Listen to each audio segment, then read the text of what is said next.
자, 이제 하던 거 멈추시고 앞에 화면 보겠습니다. 오늘 4일차 수업도 진행을 할 거고요.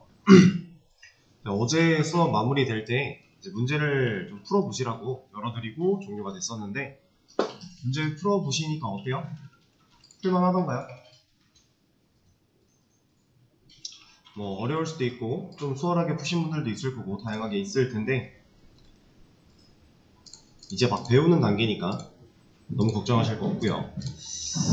저는 이제 문제를 해설을 하기 전에 오늘 툴을 좀 설치를 할 거예요. 제가 저번에 한번 언급을 드렸던 이제 이클립스 혹은 인텔리제이 둘 중에 하나 좀 선택해서 진행을 할 건데, 이클립스로 그냥 하려고 합니다. 인텔리제이 쪽을 좀 보니까 여러분들이 세팅해야 될 것들이 좀 많은데, 이클립스에 비해서 초반에 적응하기가 조금 더 어렵지 않을까라는 생각에 접근성이 좀 더 뛰어난 이클립스로 선택을 했고요. 그리고 설치부터 같이 해볼 거예요. 원래 같으면은 여러분들이 이제 이클립스 같은 IDE, 이클립스라는 거는 이제 IDE라고 해서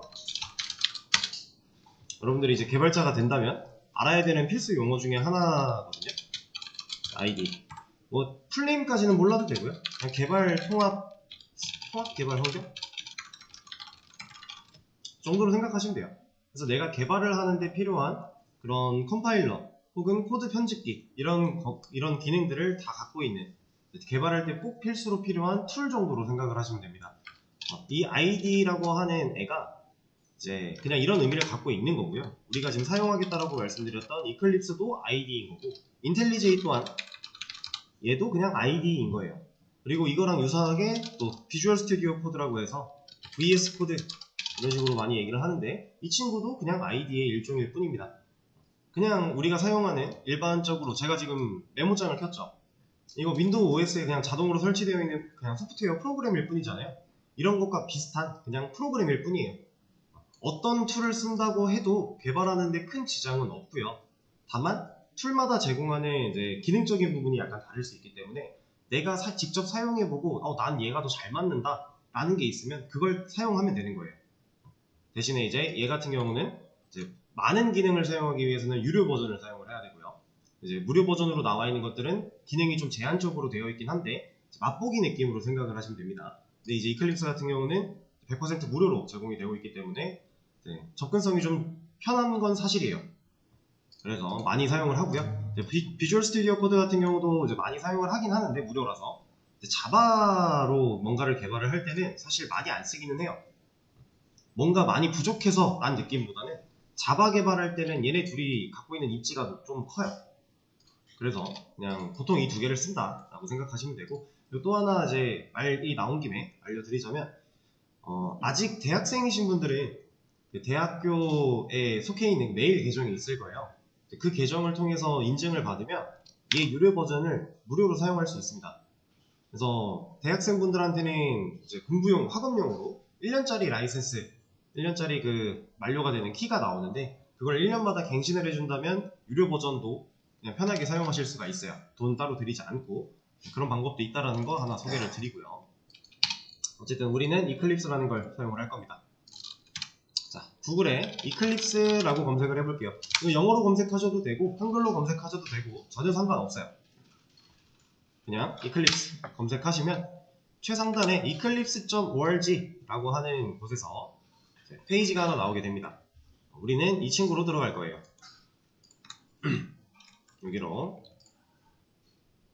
자, 그러면 이런 메인 페이지가 나오게 돼요. 공통으로 다 이렇게 똑같이 나올 겁니다.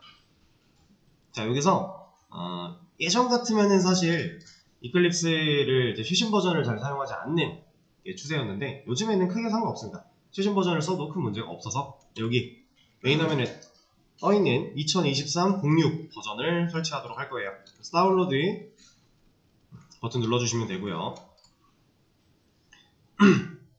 여기로 들어오게 되면은 한 번 더 다운로드를 누를 수 있게 되어 있는데 그냥 누르시면 됩니다. 자, 그러면 이렇게 페이지가 나와요. 이거는 이제 얘네가 완벽하게 무료로 제공하고 있는 소프트웨어이기 때문에 혹시라도 선의의 마음을 가지고 후원할 사람들은 해달라 이런 얘기인데, 하실 분들은 하셔도 되고. 자, 그리고 한 가지 더 말씀을 드리면 이런 ID를 원래 설치할 때는요, 얘를 설치하기 전에 사실 자바를 먼저 설치하는 게 좋기는 해요. 자바를 먼저 내 컴퓨터에 설치를 해놓고 그 다음에 이 ID, 개발통합 환경 2를 설치하는 게 맞는데 지금 여러분들 PC에는 자바가 다 설치가 되어 있을 거예요.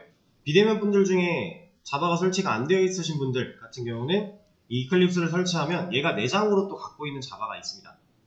그걸 사용해도 큰 문제가 없어서 그냥 진행을 해도 돼요. 근데 원칙적으로는 사실 자바를 먼저 받고 이클립스를 설치하는 게 좀 더 좋은 방식이다 라고는 알아두시면 될 것 같습니다. 자, 지금 설치가 완료가 됐는데 저는 폴더로 가볼게요. 자, 이렇게 받아진 게 있죠? 저는 이제 강사 PC이다 보니까 다른 수업에서 진행하는 이클립스 설치했던 기록이 있어서 또 넘버 2가 받아졌네요. 이런 건 근데 크게 상관없어요. 한 컴퓨터 안에 이클립스가 여러 개 있다고 해서 문제될 거 전혀 없습니다. 상관없으니까 이거를 더블 클릭 혹은 밑에 있던 그 상황을 그냥 클릭해 주시면 이 실행 파일이 열릴 거예요. 인스톨러라고 해서. 자, 이렇게 생긴 애가 나올 겁니다. 다 나오셨나요? 자, 여기서 이제 뭔가 되게 많죠? 종류가 되게 많은데 다 필요 없어요. 우리가 그냥 사용할 건 이겁니다. 맨 위에 있는, 맨 위가 아닐 수도 있어요. 근데 어쨌든 이런 톱니바퀴 모양도 아니고 이런 까무잡잡한 C 모양도 아니고 그냥 이거 Eclipse ID for Java Developers, 이름부터가 그냥 자바 개발을 위한 ID다 라고 하고 있잖아요. 이 친구를 받으면 우리는 쓰는데 지장이 없다. 얘를 클릭할 겁니다. 자, 그러면 이런 창으로 나오게 되는데 여기서 이제 이거는 신경 쓸 필요가 전혀 없어요. 얘는 그냥 건드릴 필요가 아예 없는 거예요. 그냥 무시하시면 되는데 이거는 좀 신경을 쓰셔야 돼요. 인스톨레이션 폴더 어디에 설치할 건가 라는 얘기거든요. 근데 보통 그냥 기본으로 잡아주는 곳에 설치를 해도 상관은 없는데 제가 아까 좀 전에 한 PC에 이클립스가 여러 개 있어도 전혀 문제가 될 게 없다 그랬죠. 그러면 적어도 내가 지금 사용하고자 하는 이클립스가 어디에 어떤 이름으로 저장되어 있는가는 잘 알고 있어야 돼요. 특히나 지금 학원 PC 사용하시는 분들은 여러분들 말고도 다른 수강생분들이 그 자리를 또 쓰기 때문에 서로 이클립스가 겹쳐버리면 조금 곤란한 상황이 올 수도 있어요. 그냥 알고 쓰는 사람들이야 사실 이클립스가 겹친다고 해도 전혀 문제될 게 없거든요. 근데 이제 수강생분들께서는 모르시는 분들이 많기 때문에 서로 겹쳤을 때 내 거 어디 갔지? 이런 경우가 생겨요. 그래서 본인 거를 꼭 본인이 알고 있는 위치에 별도로 저장을 해주시면 되겠습니다. 비대면 분들 같은 경우는 크게 신경 안 쓰셔도 되는 부분이기도 하고요.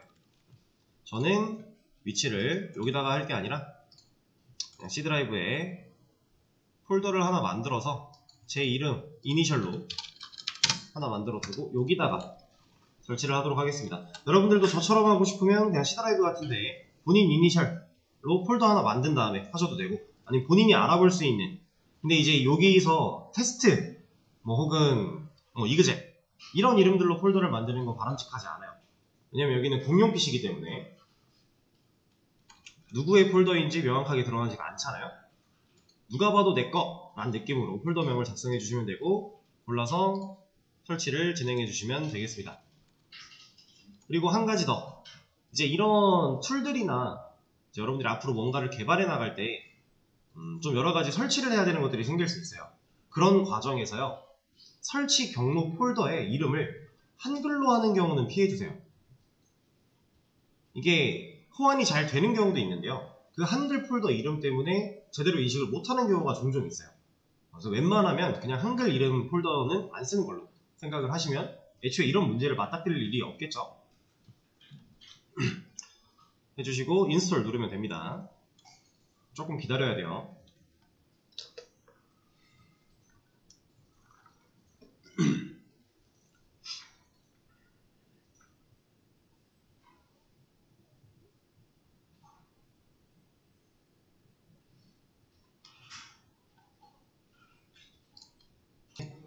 자, 다 이렇게 런치 버튼이 나오셨으면 이 런치 버튼을 눌러주시면 되겠습니다.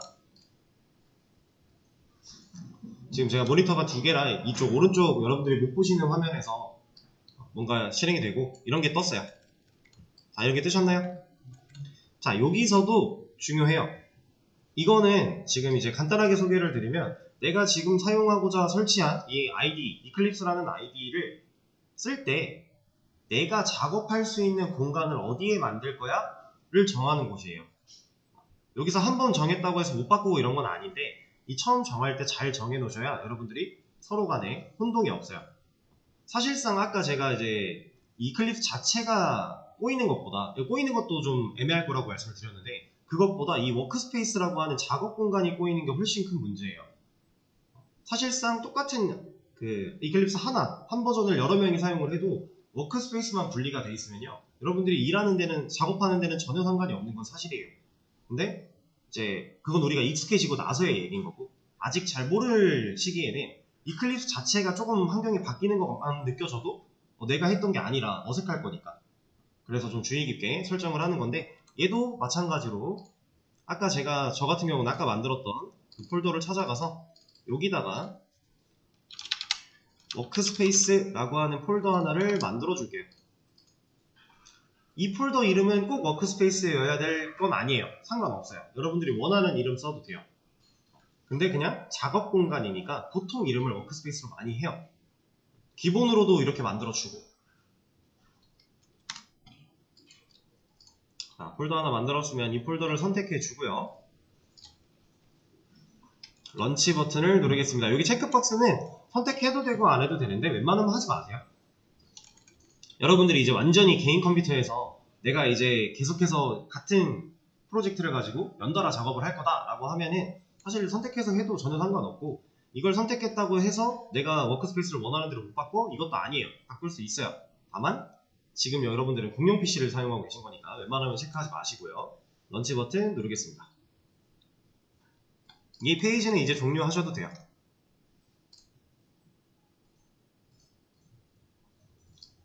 그러면 이렇게 생긴 프로그램 하나가 실행이 됐을 거예요. 다 뜨셨나요? 자, 여기 보시면 이제 웰컴이라고 되어 있는데 이 친구는 그냥 종료하시면 되고요. 그냥 클로즈 하시면 돼요. 그럼 뭐가 막 나왔죠? 자, 여기서 여기 패키지 익스플로러라고 하는 이 부분이 있어요. 얘 빼고 이거 여기 세 개 다 뺄 겁니다. 필요가 없어요, 우리한테. 그냥 이렇게 갖다 대시면 마우스 옆에 X 버튼 누를 수 있거든요. 다 끄면 돼요. 이렇게. 그럼 이제 화면에 여기가 좀 깔끔해졌고 얘 하나밖에 안 남았죠?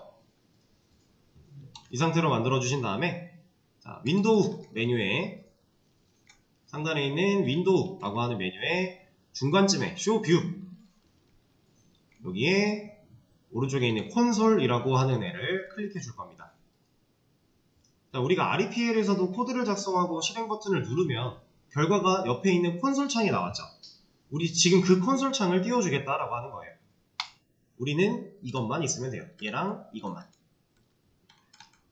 이 패키지 익스플로러는 간단하게 말씀드리면 이 REPL에서 우리가 자바로 템플릿을 만들었을 때, 잠깐만요, 보여드릴게요. 이거는 그래도 우리가 써봤던 거랑 눈으로 직접 비교를 하면 이해가 쉬우실 거니까, 이렇게 템플릿을 만들면 이쪽에 콘솔이라고 하는 영역이 있고요, 여기에 코드를 쓰는 영역이 있고요, 그리고 이쪽에 우리 파일에 관한 파일 목록들이 나왔었죠. 자, 이 파일 목록들이 나오고 있는 위치가 여기라고 보시면 돼요.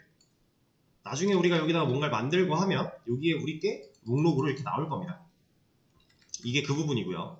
지금 코드를 입력할 수 있는 부분은 우리한테 현재 없어요. 지금 이게 아무것도 누를 수 없는 상태로 되어 있는데, 우리가 여기다가 실제로 뭔가를 만들어내면 코드를 입력할 수 있는 창이 여기에 뜰 겁니다. 그리고 콘솔이라고 하는 애는 이제 밑에 보통 있을 텐데, 저는 여러분들이 이제 밑에 있으면 뒤에 분들이 잘 안 보이시니까 옆으로 좀 옮겨놓고 진행을 할게요. 여러분들은 밑에 있어도 되고 옆에 있어도 되고 상관없습니다. 위치 옮길 때는 클릭하고 드래그 앤 드랍 하시면 돼요. 내가 원하는 위치에다가 이렇게 옮기다 보면 이렇게 영역이 잡히는데, 본인이 원하는 곳으로 갖다 놓고 놓으시면 그걸로 이동을 합니다. 이런 완전 기본적인 준비는 끝난 거고요. 이제 세팅을 좀 할 거예요. 이런 툴들을 설치를 하면 우리가 개발하기 전에 가장 기초적으로 해야 되는 세팅이 있어요. 뭐냐면 우리는 한국 사람이잖아요. 그렇죠? 얘는 영어로 된 프로그래밍이에요. 그래서 한글을 제대로 인식하지 못해요. 그걸 제대로 인식할 수 있게 우리가 간단한 세팅을 좀 할 겁니다. 그래서 윈도우 다시 눌러보시면은 맨 아래에 있는 프리퍼런시스라고 하는 설정창으로 들어갈 겁니다.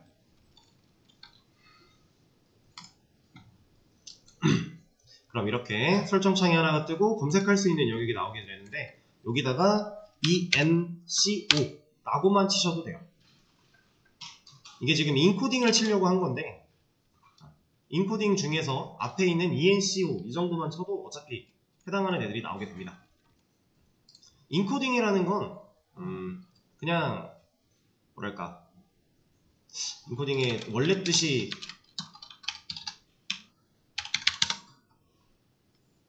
부호화? 이거를 뭐라고 말씀드리는 게 좋을까? 그냥 간단하게 이제 한글 알아보게 해주려고 우리가 코드에다가 한글을 입력해서 출력을 하면 그 한글이 한글로 나올 수 있게 해주기 위한 정도로 생각을 하시면 되고 인코딩 쳤을 때 지금 2개 나왔죠 메뉴. 얘까지 하면 3개예요. 지금 얘가 눌려져 있는 상태인 거고 이 중에서 워크스페이스 얘를 눌러볼게요. 이거 녹화되고 있으니까 촬영 안 하셔도 될 거예요. 안 보이셔서? 네.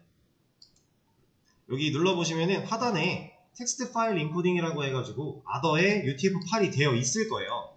요즘에는 설치하면 기본으로 다 잡혀 있는데 혹시라도 얘가 디폴트로 되어 있으신 분들은 아더 UTF-8 꼭 해주셔야 돼요. 네? 이거 지금 제가 놓쳐가지고 어디서부터 놓치셨나요?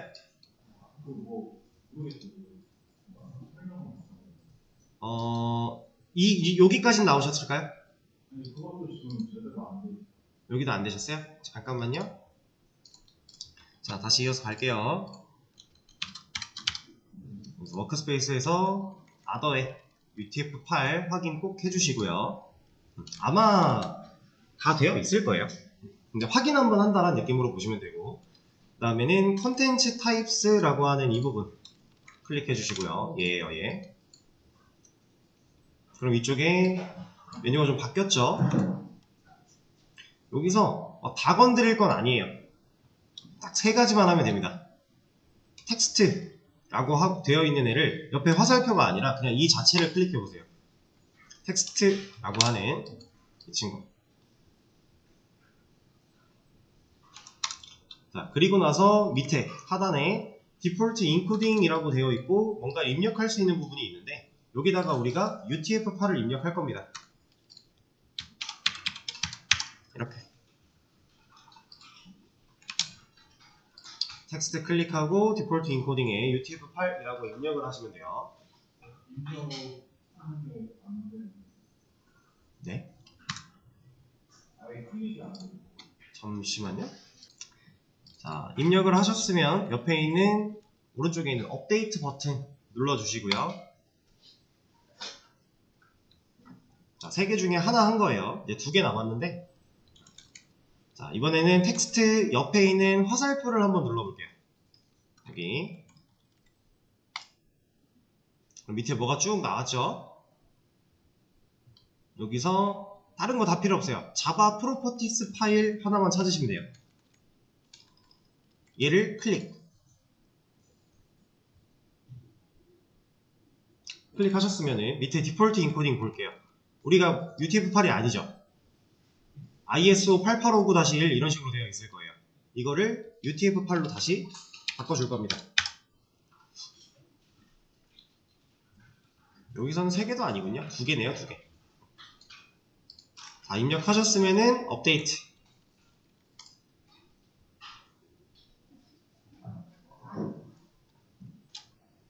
자, 이러면 일단 기본적인 한글을 이해시키기 위한 작업은 끝났다고 보시면 되고 그 다음에 여기 인코딩 쳤던 이 필터 검색하는 부분 이 부분에 다른 걸 칠 겁니다. TEXT 아니다 FONT 폰트를 칠게요. 폰트 여기 검색하는 부분에 폰트라고 입력을 하겠습니다. 폰트. 얘는 이제 필수는 아니고 방금 전까지 했던 거는 무조건 툴 설치하면 필수로 해야 되는 설정이에요. 근데 지금부터는 이제 필수는 아니고 여러분들의 편의성을 위해서 좀 하면 좋다 하는 권장의 느낌의 세팅이니까 폰트에 컬러스 앤 폰트스 얘를 눌러보시면요. 클릭을 해보시면 이쪽에 메뉴가 또 바뀌었죠. 여기에서 뭐가 되게 많은데요. 우리는 베이직이라고 되어 있는 애의 옆에 화살표를 눌러볼 겁니다. 그럼 또 밑에 뭐가 쭉 나왔어요. 여기서 밑으로 베이직 화살표를 눌렀을 때 나온 애들 중에 마지막에 있는 텍스트 폰트라고 하는 애를 클릭하시면 되고요. 그리고 오른쪽에 있는 에딧 버튼을 누르시면 돼요. 이거.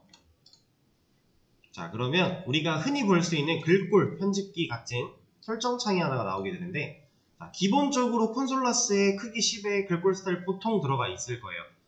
여기서 글꼴을 이제 여러분들이 원하시는 게 있으면 그걸로 하셔도 되는데, 이제 우리가 개발의 목적으로 이 툴을 사용을 하는 거잖아요. 그러다 보니까 개발자들이 거의 10명 중에 한 9명이 쓰는 폰트가 있어요. D2 코딩이라고 하는 폰트가 있는데 약간 코딩에 최적화된 폰트다 라고 생각하시면 돼요. 근데 얘는 아쉽게도 기본 제공되는 폰트는 아닙니다. 여러분들이 PC에 만약에 있다면 저처럼 D2 이렇게 입력을 했을 때 나올 건데요. 만약에 PC에 설치되어 있지 않다면 얘는 별도로 설치를 해서 그 컴퓨터한테 폰트 인식을 시켜줘야 돼요. 근데 그 과정이 너무너무 간단해요. 엄청 쉽기 때문에 그냥 이거는 이제 키워드만 좀 드리고 여러분들이 직접 해보셔도 됩니다. 자, 구글에다가 D2 코딩 폰트 설치라고 검색을 해보시면 돼요. 이렇게. 그러면 뭐 바로 나왔죠, 이런 거. 네이버에도 있고 뭐 깃허브에도 있고 있어요. 아무거나 하나 보신 다음에 처음부터 쭉 따라 하면 돼요. 얘가 하라는 대로. 그러면 폰트가 컴퓨터한테 설치가 될 거고요. 그리고 나서 다시 이클립스에 가서 D2 코딩이라는 폰트를 적용시켜야지 하고 들어가면 그 안에 있을 겁니다. 이거는 지금 현재 여기서 봤는데 안 나온다 하시는 분들은 이따 쉬는 시간이라던가 아니면 수업이 끝나고 복습하실 때 한번 따라해 보시면 될 것 같아요. 그리고 한 가지 주의하실 거는, 자, D2 코딩을 설치하고 났을 때 골뱅이가 붙어있는 D2 코딩도 설치가 되는 경우가 있어요. 저도 지금 있죠. 자, 이 골뱅이가 붙어있는 폰트들은요, 글자가 옆으로 누워요. 한글이 똑바로 서있지 못하고 옆으로 눕습니다. 골뱅이가 붙어있는 폰트는 그런 느낌이에요. 그래서 이거는 고르시면 오히려 혼란스럽겠죠? 골뱅이 없는 걸로 선택을 해주셔야 돼요. 애초에 제자리에 깔려있는 D2 코딩은 볼드 버전으로 깔렸네요. 붉은 걸로. 뭐 상관없어요. 저는 이제 여러분들한테 보여드리기 위해서 글자 크기를 좀 크게 할 거고요. 여러분들은 본인이 보기 편한 사이즈로 잘 설정해 주시면 됩니다. 자, 여기서 고르고 확인 버튼까지 눌러주시면 되고요. 그리고 이 화면에서 여기 하단에 있는 어플라이, 이 친구를 꼭 눌러주셔야 돼요. 한 번 눌러서 불안하면 두세 번씩 눌러도 돼요. 광클해도 돼요. 이거 많이 눌러도 되니까.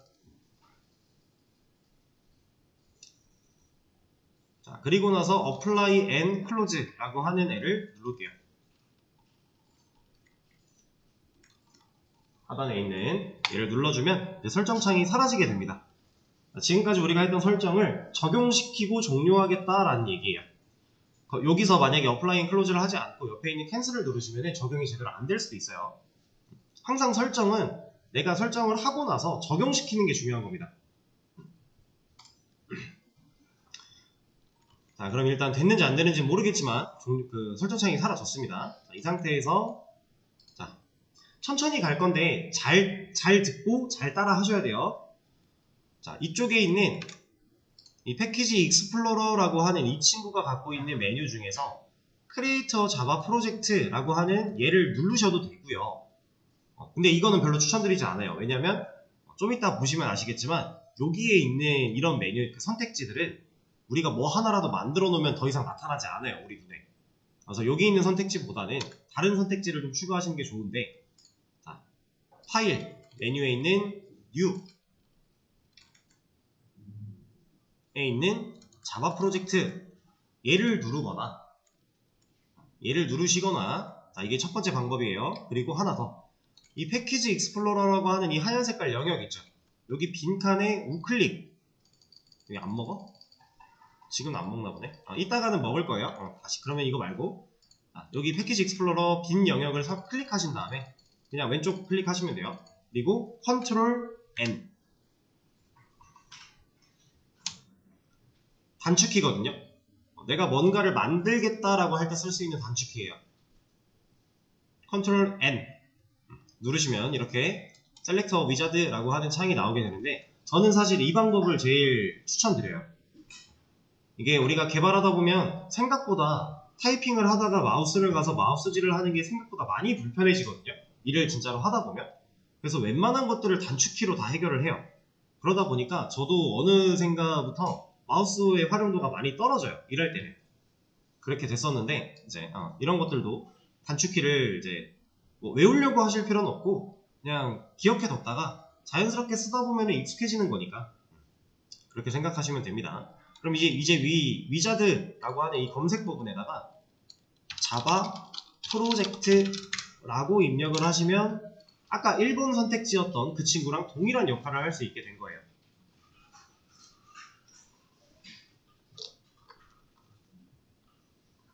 자, 이렇게 자바 프로젝트 입력을 하시고 이미 블럭이 어느 정도 씌워 있는 것처럼 보이는데 불안하시면 한 번 더 클릭해서 블럭을 완벽하게 씌워주세요.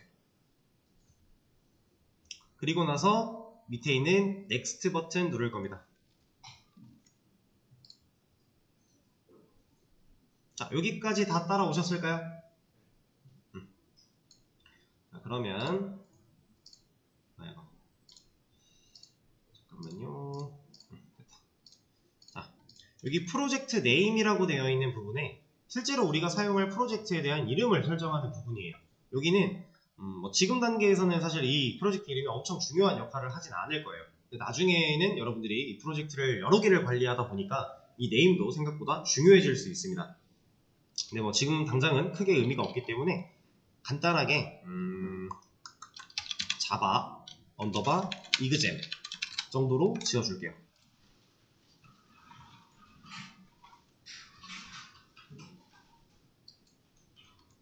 똑같이 안 하셔도 큰 상관은 없어요.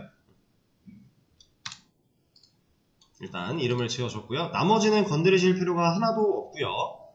그냥 이거는 알려드리긴 해야겠다. 자, 지금 여기 보시면은 자바 SE17이라고 되어 있는데 이게 우리가 사용할 자바의 버전 정도라고 보시면 돼요.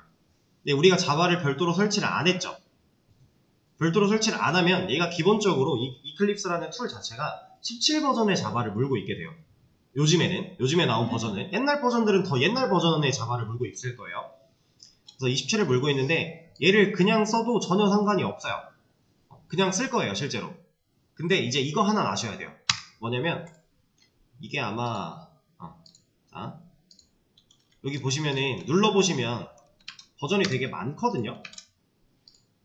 1.2 여기까지는 사실 이 위로부터는 아예 모르셔도 되고요. 여러분들이 좀 알아두면 좋은 게 1.8 그리고 그 밑에 있는 버전들인 건데, 사실 이 자바 버전마다도 약간의 차이들이 존재하기는 해요.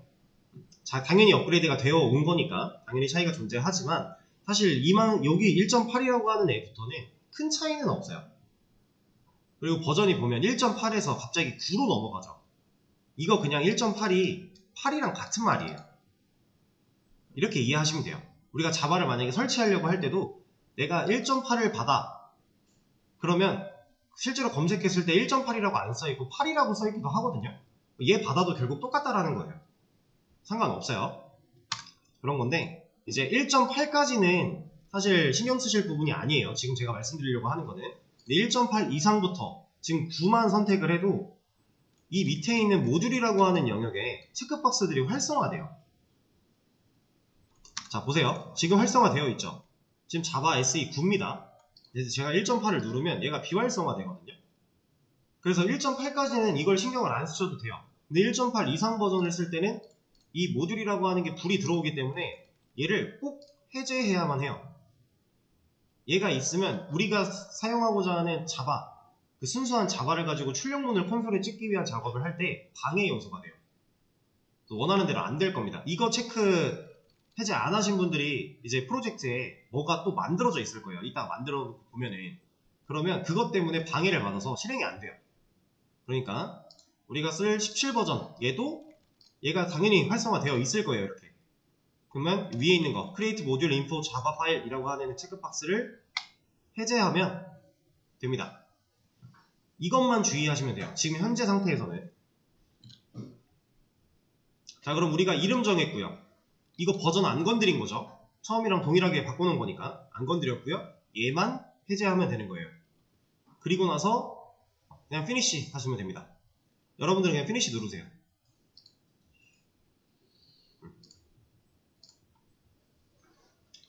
자, 피니시 했더니 이쪽에 아까 선택지가 4개가 있었는데 걔네들 사라지면서 뭔가 폴더 같은 게 하나 생겨났죠. 자, 이 폴더가 여러분들이 지금부터 사용하게 될 실제 프로젝트 폴더입니다. 코드 파일은 항상 이런 프로젝트 단위로 관리가 돼요.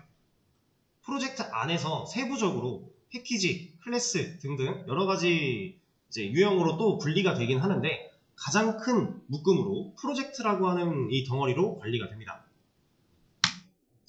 그래서 이 친구를 더블 클릭해도 되고 옆에 화살표를 눌러도 되고 뭐든 좋아요. 얘를 열어보세요. 그러면 이렇게 나올 겁니다. 아까 제가 말씀드렸던 그 모듈 체크박스를 해제하지 않고 만드시는 분들은 여기에 이거 2개 말고 뭔가 하나가 더 있을 수도 있어요. 조심하셔야 돼요. 이 상태까지 되셨을까요? 그러면 이 src라고 하는 이 친구를 한번 클릭해 주시고요. 얘가 이제 소스 폴더에 대한 약자입니다. 소스란 뜻이에요. 소스. src. 앞으로 많이 보게 될 거예요. 이 친구를 클릭하신 상태에서 컨트롤 N. 자, 이걸 꼭 클릭하고 컨트롤 N을 해야 돼요. 왜냐면 물론 얘가 어느 정도 센스 있게 알아먹어 주긴 하는데 내가 지금 이 src 폴더 안에다가 뭔가를 만들고 싶은데 얘가 아니라 이런 데를 클릭하고 컨트롤 N을 해버리면은 전혀 다른 데에 내가 만들고자 하는 파일이 생겨날 수도 있어요. 그러니까 내가 지금 만들고자 하는 파일을 위치를 꼭 선택하고 src를 선택하고 컨트롤 N 해주시면 됩니다. 여기서 이제 클래스라고 하는 걸 입력을 할 거예요. 클래스.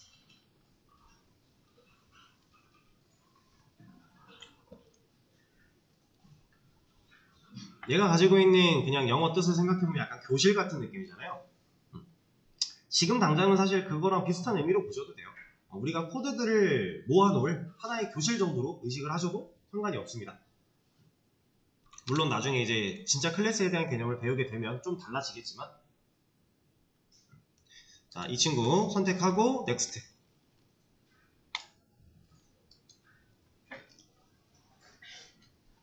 그러면 new java class라고 하면서 클래스를 만들 수 있는 화면이 하나 나오게 돼요.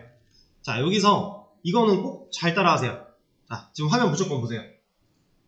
여기 상단에 있는 패키지 부분, 이 부분 아무것도 안 건드렸는데 뭐가 들어가 있어요. 이거 지우세요. 나중에는 여러분들이 패키지 관리를 꼭 해야 되는 게 맞아요. 지금은 여러분들한테 이걸 설정해 놓으면 오히려 독이에요. 이거는 무조건 지우세요. 패키지. 그리고 네임. 당연히 내가 지금 만들고자 하는 클래스의 이름을 지어주는 공간이겠죠? 여기에는 name이라고 하는 이름을 넣어주겠습니다. 자, 근데 잘 보시면 제가 첫 글자를 대문자로 했어요. 자, 이거는 앞으로도 알아두시면 좋은 정보인데 우리가 자바를 사용해서 개발을 할 때 클래스를 만들면요. 그 클래스는 첫 글자를 무조건 대문자로 만들어요. 이건 개발자들끼리의 관례예요. 약간 변수의 명령규칙과 비슷한 느낌입니다. 그래서 첫 글자를 무조건 대문자로 하고 만약에 2단어 이상이 섞여야 되는 이름으로 지어야 된다. 그러면 두 번째 오는 단어부터 첫 글자를 어떻게 한다? 대문자로 한다. 네, 그건 동일해요, 변수랑. 근데 변수는 첫 글자 소문자로 시작을 하죠. 맨 첫 번째 글자. 네, 클래스는 맨 첫 번째 글자를 무조건 대문자로 시작을 한다. 차이가 좀 있는 거예요. 그래서 메인이라고 하는 이름으로 만들어 주시면 되고, 자, finish 하면 됩니다.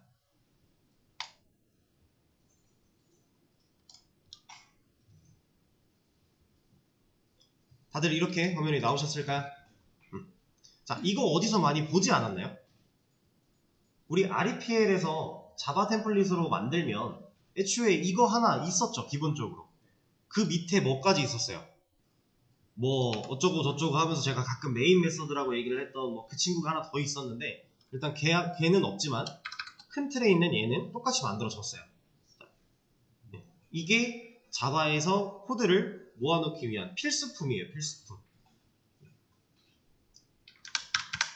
그래서 이 안에다가 자, 이제부터는 자동 완성 기능을 많이 활용을 할 건데, 이클립스라고 하는 이 툴 안에서 자동 완성 기능은 컨트롤 스페이스 가지고 합니다. 자, 근데 그냥 컨트롤 스페이스를 눌러도요, 뭐 내가 쓸 수 있는 것들이 이렇게 나와요.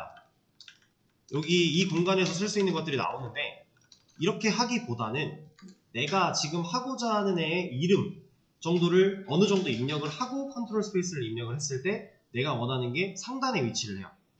자, 그래서 어떻게 할 거냐면 소문자 메인이라고 입력을 할 거고, 컨트롤 스페이스라고 눌러보세요. 그러면 저처럼 맨 위에 나올 수도 있고요, 아니면 뭐 중간에 있을 수도 있고 조금 밑에 내려가 있을 수도 있는데, 어쨌든 이 메인이라고 하는 이 친구를 찾아주시면 돼요. 메인 메서드라고 입력이 되어 있습니다. 이렇게 잘 안 보이시죠? 이렇게 되어 있습니다. 이 친구를 그냥 블럭일 이렇게 방향키를 움직여 보시면 위아래 움직일 수 있는데, 내가 원하는 거 선택하고 엔터 누르시면 얘가 들어와요, 이렇게. 자, 근데 지금 이거 맞는 모습이에요? 뭐가 틀렸죠? 들여쓰기가 안 됐죠. 자, 그럼 얘를 이렇게 옮겨줘야 되잖아요, 그쵸? 근데 이거를 이제 REPL에서도 마찬가지였지만 탭을 사용하면 원하는 딱 그 사이즈만큼, 정해진 사이즈만큼 이렇게 들어가게 돼요. 근데 이것도 사실 이게 가능합니다.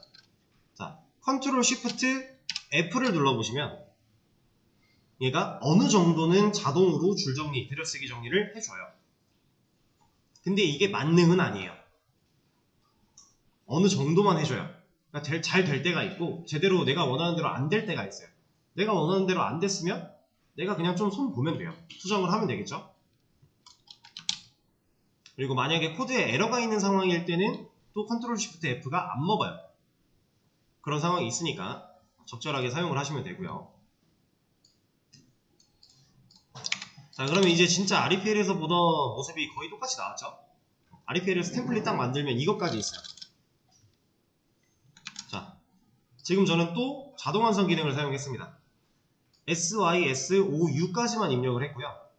그 다음 컨트롤 스페이스를 쳤는데, 지금 밑에 예시가 뭐로 나오고 있어요? 출력문이죠, 출력문. 우리가 콘솔에 뭔가를 출력하고자 할 때 쓰던 출력문. 제가 그래서 출력문 나중에 이거 어차피 자동 완성으로 쓸 거니까 안 외우셔도 된다라 그랬어요. 이겁니다.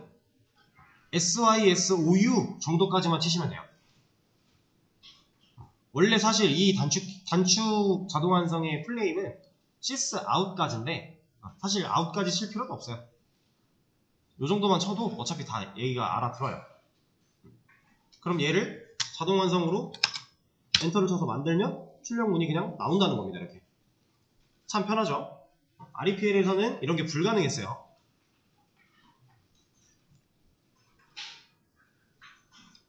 자, 그러면 진짜 REPL처럼 딱 똑같이 만들어 볼까요? 아마 느낌표였던 것 같은데.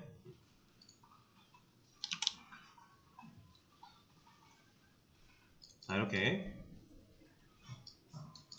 그리고 자, 지금 이 이클립스 툴 안에서는 내가 뭔가 수정한 코드의 변경사항이 생기면 여기 잘 보세요. 이게 지금 파일 열려있는 탭이잖아요. 이 탭에 이름 앞에 별표가 하나 붙어요.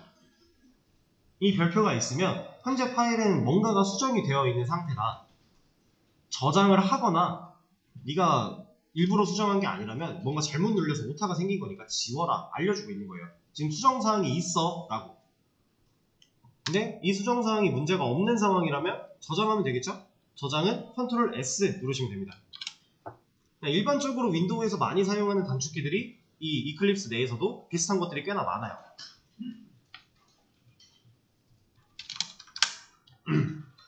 저장을 하게 되면 이름 옆에 붙어있던 별이 사라져요. 자, 그럼 얘 실행시키면 뭐 나올까요? 그냥 헬로 월드 느낌표 나오겠죠, 문자니까. 자, 근데 어떻게 실행을 시킬까요? 자, 이거는 방법이 여러 가지가 있는데 저는 두 가지를 알려드릴 거예요. 첫째, 그냥 이 코드를 입력하고 있는 이 화면에 커서가 위치한 상태로 F11 눌러보세요. 나왔죠? F11. 기본 실행 F11이에요. 그리고 이거는 좀 더 뒤에 알려드리긴 할 건데 컨트롤 F11도 있어요. 둘 다 실행을 하는 건데 이 실행 F11로 실행했냐 컨트롤 F11로 실행했냐에 따라서 나중에 여러분들이 이 콘솔에 나오는 어떠한 뭔가 메시지들이 약간 다를 수 있어요. 그거는 제가 상황이 나오면 그때 다시 알려드릴게요. 이렇게 두 개가 한 가지 방법이었고 하나 더. 이번에는 이쪽에 있는 main.java라고 하는 이 파일 있죠. 이 파일이 있는 곳에서 파일 자체를 우클릭. 막 이런 데 우클릭하면 안 돼요. 이게 아니라 파일에 우클릭. 혹은 프로젝트에 우클릭인데 여러분들 무조건 파일에 우클릭으로 생각하세요. main.java 파일에 우클릭. 그러면 밑에 run as라고 하는 애가 있습니다. 이 친구 마우스 갖다 대면은 옆에 자바 어플리케이션이라고 하는 게 있어요. 얘를 눌러도 똑같이 실행이에요. 자, 근데 보시면은 F11보다 얘가 훨씬 불편하죠? 얘가 훨씬 불편해요. 근데 제가 이 방법을 왜 알려드리냐면 이건 따라하지 마세요.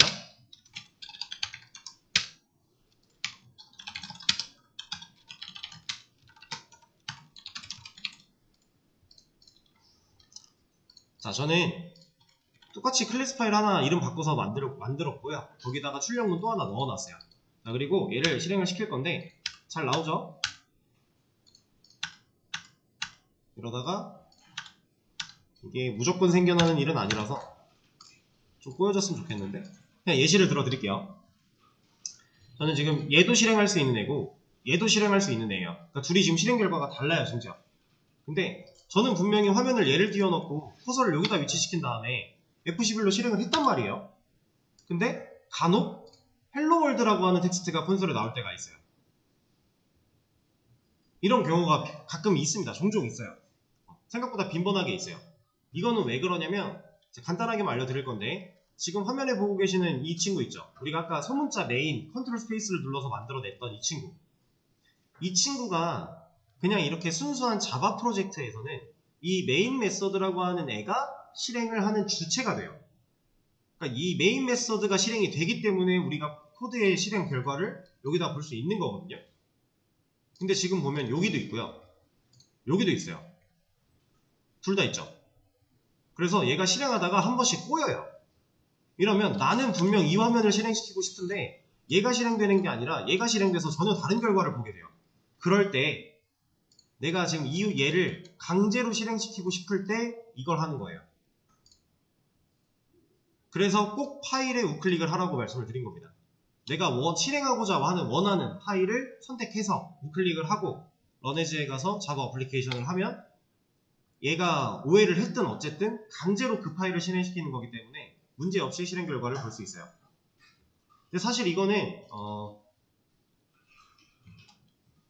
알려드리긴 했지만 이걸 쓸 일이 생기면 안 돼요, 여러분들한테. 그게 무슨 말이냐? 지금 이렇게 저처럼 클래스를 여러 개 만드시면 안 돼요. 여러분들 지금 이클립스 아직 잘 못 다루잖아요. 능숙하게 다루실 수 있다면 하셔도 되거든요. 근데 그거 아니면 이렇게 파일 여러 개 만들지 마세요. 내가 뭔가 문제 풀고 그 문제에 대한 결과 기록을 남기고 싶다. 알려드렸잖아요. 이거 주석 걸고 밑에다가 또 복사해서 또 풀고 이런 식으로. 여기서의 주석은 컨트롤 슬래시 똑같아요. 컨트롤 슬래시로 하셔도 되고 컨트롤 쉬프트 슬래시를 하셔도 되고, 대신에 이렇게 되면은 줄바꿈이 좀 깨집니다. 주석 방법이 여러 가지예요. 아니면 내가 원하는 만큼 블럭 씌운 다음에 컨트롤 쉬프트 C도 있어요. 컨트롤 슬래시, 컨트롤 쉬프트 C, 이거 두 개가 주로 많이 쓰이니까 그렇게 알아두시면 됩니다. 주석을 걸어놓고 또 밑에 문제를 쌓아나가면 되는 거니까 파일 만들지 마세요. 이렇게. 그리고 또 이런 게 있습니다. 자, 지금 제가 메인 메서드를 지웠죠. 실행할 수 있는 그 주체가 된다라고 하는 그 메인 메서드를 지웠어요. 그러면 얘 뭐라 해요? 이 main2라고 하는 클래스는 실행할 수 있는 애가 아니게 된 거예요. 이제 그걸 이렇게 실행을 해봐도 알 수 있는데, 얘 우클릭하고 런에지 가보면요, 얘는 이제 자바 어플리케이션이 없어요. 없죠. 진짜로 메인 메서드가 자바 코드를 실행시켜주는 주체가 되는 애기 때문에 그게 없으면 애초에 실행이 불가능한 애예요. 그래서 우리가 지금 이렇게 두 개가 있다고 했을 때 얘만 실행할 수 있는 애가 되는 겁니다. 이해되실까요? 근데 어차피 파일을 더 만들 게 아니니까 현재는 그냥 그렇구나 정도만 일단 생각을 하시면 되고, 자, 이제 헬로월드 찍어봤으니까 한글 아무거나 한번 찍어보세요. 아 참, 그리고 이거 알려드려야겠다. 자, 이렇게 제가 실행을 눌렀는데 이런 게 나올 때가 있어요. 이거 지금 저장 안 했는데 너 실행할 거야? 라고 물어보는 거거든요. 그래서 이 파일 저장하고 실행할게. 오케이. 캔슬. 아, 저장 내가 지금 안 했으니까 취소. 실행 취소 하는 거예요. 이해되시죠? 그러니까 저장을 했으면 이런 걸 볼 일이 없는데, 저장을 안 한 상태로 실행을 시키면 이게 뜹니다. 그냥 저장하고 실행시켜줄게 하는 거니까 오케이 하시면 되겠죠? 한글을 테스트해보는 이유는 한글이 진짜로 잘 나오는가를 확인하기 위해서 하는 거니까 한 번씩 해주시고요. 자, 일단 여기까지 하고 쉬는 시간을 좀 가졌다가 다음 시간에 더 이어서 얘기를 드리도록 할게요. 15분에 이어서 하도록 하겠습니다.